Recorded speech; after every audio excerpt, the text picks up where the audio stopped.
Thibaut InShape fait-il des appels du pied à l'extrême droite? Je vous explique cette polémique sur fond de Punisher et de dog whistling. Le soir du réveillon de Noël, le plus gros youtubeur français a montré sa collection de badges sur X. Il y en a un en particulier qui a fait beaucoup réagir, le Punisher sur un drapeau français.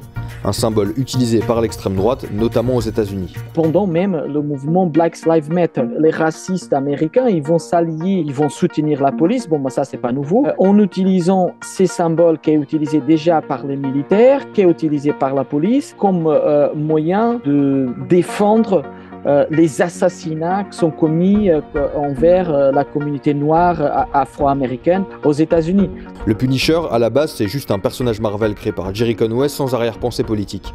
Mais l'esprit de vengeance, de justice personnelle et puis l'imagerie de cet anti-héros plaisent beaucoup à l'extrême droite. Le Punisher est une variante de la tête de mort Totenkopf. La Totenkopf qui était utilisée par les SS. Les SS, en fait, il y a différentes divisions. Mais la division Totenkopf, ça a été la division qui s'occupait spécifiquement de la gestion des camps de concentration. Mais revenons-en à Thibaut InShape. Sait-il ce que représente le Punisher pour les militants d'extrême droite la plus radicale?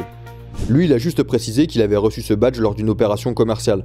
Sauf que derrière cette réponse, il peut aussi se cacher un dog whistle, ou appel du pied en français. C'est une forme de communication dans laquelle elle utilise certains éléments de langage, certains symboles qui vont parler à une communauté très spécifique. Et donc c'est comme ça que ça marche le dog whistling.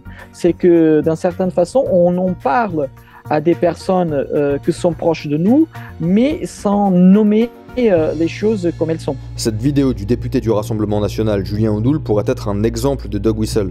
Il porte une veste de la marque Helly Hansen, dont les initiales HH sont aussi une référence à l'Allemagne nazie. Bien évidemment que personne est 100% sûr que lui, il a utilisé cette veste pour en parler à les néo-nazis, mais la réalité, c'est que le canal Telegram le plus connu en France que relaie de la propagande la plus néo-nazie qui existe, a remercié exactement ce personnage-là. Ils ont écrit « Voilà, il est un des nôtres ». Le dog whistling crée sciemment la confusion en envoyant des messages codés. C'est important de rappeler que certains symboles qui n'avaient pas vocation à être récupérés par des courants idéologiques peuvent être portés et partagés par des personnes qui n'ont rien à voir avec les détournements qui en sont faits.